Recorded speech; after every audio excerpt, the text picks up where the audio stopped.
महाराष्ट्र के बीड़ जिले के इस मौलाना का वीडियो सामने आया था जो योगी को खुलेआम धमकी दे रहा था।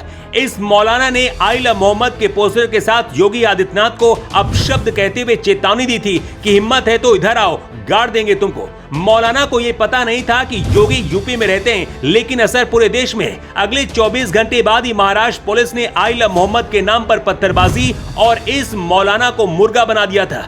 इसके बाद ही बरेली में कट्टरपंथियों का जो हाल यूपी पुलिस कर रही है, उसके बाद भी जुनैद ने योगी आदित्यनाथ को धमकी देने की बहुत बड़ी गलती कर बैठा। जुनैद सीतापुर जिले का रहने वाला है।